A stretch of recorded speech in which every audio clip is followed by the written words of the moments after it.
La pluma temblaba entre sus dedos cuando firmó el divorcio en Nochebuena, y mientras una lágrima caía sobre el papel, sellando su apellido por última vez, Isabella Morgan sintió que no solo estaba perdiendo a su esposo, sino el futuro que había imaginado desde que era una joven soñadora que creía en cuentos de hadas.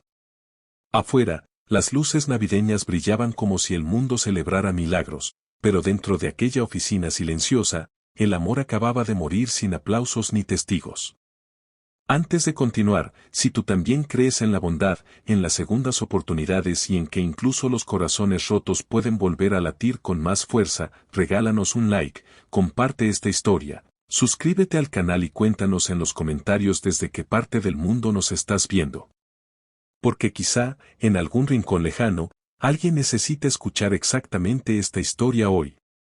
Isabella tenía 28 años cuando conoció a Alexander Reed, un hombre 10 años mayor, magnate del sector tecnológico, cuya fortuna había sido forjada con inteligencia despiadada y decisiones frías. Alexander no solo era millonario, era el tipo de hombre que aparecía en portadas de revistas financieras, que cerraba tratos multimillonarios mientras otros apenas entendían los números. Pero cuando conoció a Isabella en una gala benéfica en Boston, quedó cautivado por su sencillez, por la manera en que reía sin calcular quién la observaba, por su capacidad de hablar de libros y no de inversiones. Se casaron en una ceremonia elegante, bajo candelabros de cristal y promesas que parecían eternas.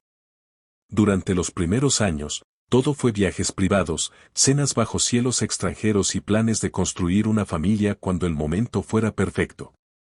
Pero el momento perfecto nunca llegó. Alexander estaba casado con su empresa tanto como con Isabella.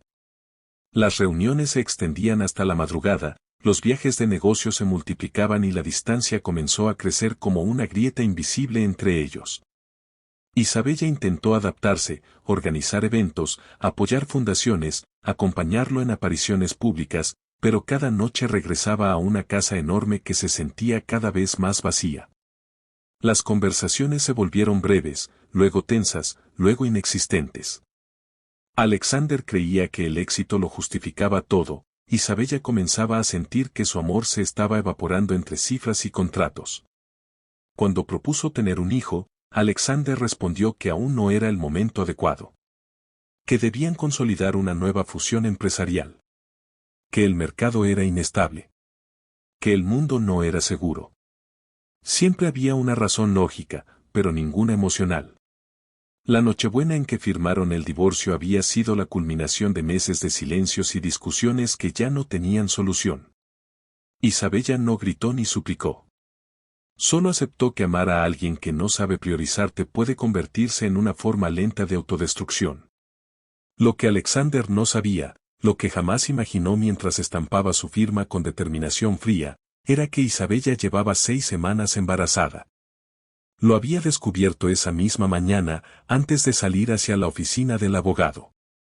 La prueba positiva descansaba en el fondo de su bolso como un secreto ardiente.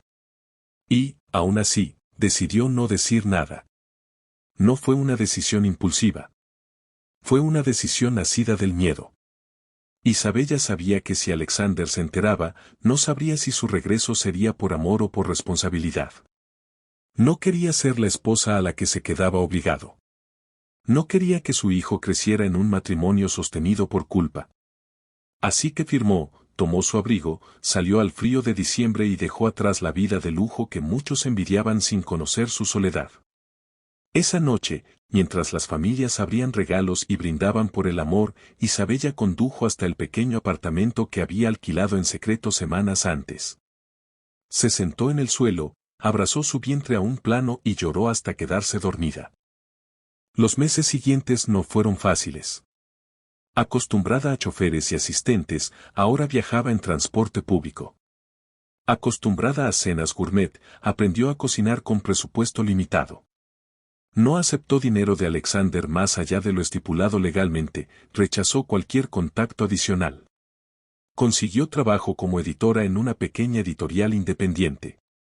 Allí, entre manuscritos y café barato, encontró algo que había olvidado, propósito propio. Cada día que pasaba, su vientre crecía y con él una fuerza inesperada. No estaba sola, llevaba consigo una vida que dependía de su valentía.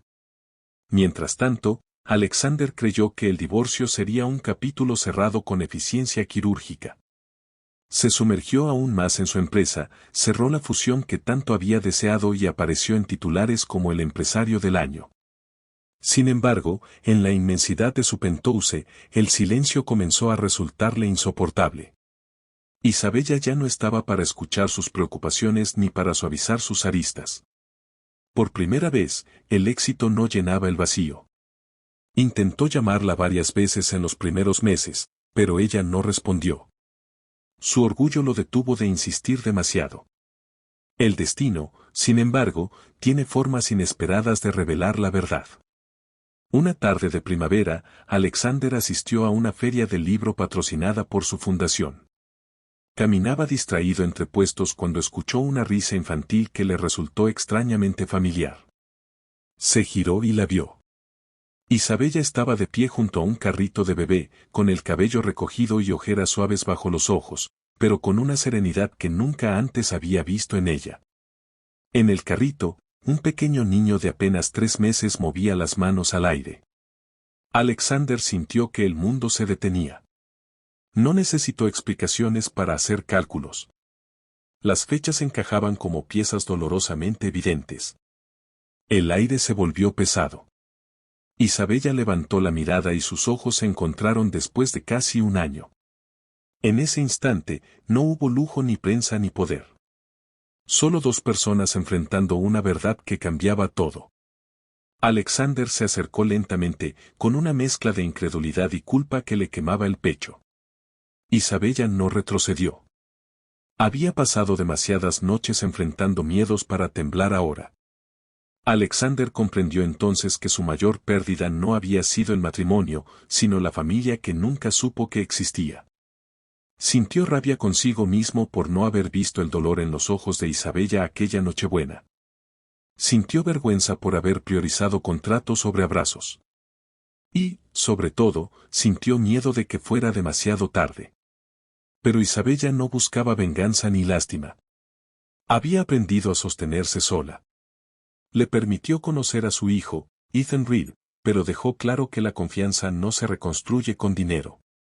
Alexander comenzó a aparecer no como magnate, sino como padre inexperto que cambiaba pañales con torpeza y leía cuentos infantiles en voz baja. Cada visita era una oportunidad de redención silenciosa. No prometía el mundo, ofrecía tiempo. Y el tiempo, poco a poco, empezó a sanar lo que el orgullo había roto.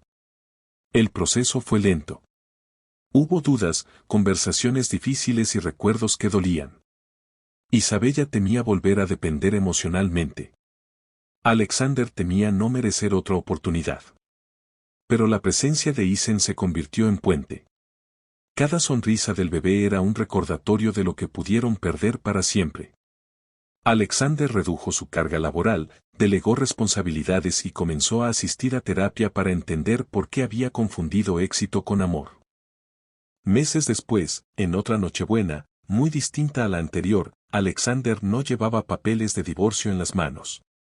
Llevaba un pequeño regalo envuelto con torpeza y un corazón dispuesto a escuchar. No hubo promesas grandiosas ni declaraciones teatrales. Hubo sinceridad. Isabella no olvidó el pasado, pero eligió no vivir prisionera de él. Decidió que las segundas oportunidades no son para repetir errores, sino para demostrar crecimiento. La reconciliación no fue un final de cuento perfecto, sino el comienzo de algo más real, 2 personas conscientes de sus fallas, trabajando cada día por un hogar basado en presencia y respeto. Alexander aprendió que el verdadero legado no se mide en millones, sino en momentos compartidos. Isabella descubrió que su fortaleza no dependía de nadie, pero que elegir amar desde la libertad es diferente a amar desde la necesidad. Y ahora, antes de llegar al final, quiero hacerte una petición especial. Escribe en los comentarios la palabra esperanza si alguna vez tuviste que soltar algo que amabas para poder encontrarte a ti mismo. Porque a veces perder es el único camino para volver a ganar. La historia de Isabella y Alexander nos recuerda que incluso en la noche más fría del año puede germinar una nueva vida. que las decisiones más dolorosas pueden convertirse en semillas de transformación. Y que nunca es demasiado tarde para cambiar si el cambio nace del corazón y no del miedo. Si esta historia tocó tu corazón, si te hizo creer un poco más en las segundas oportunidades y en la fuerza silenciosa de quienes se levantan después de caer, te pido que interactúes con el video, lo compartas con alguien que necesite escuchar este mensaje y nos dejes tu reflexión. Porque detrás de cada pantalla hay un corazón que late, y quizá hoy, gracias a esta historia, late con un poco más de esperanza.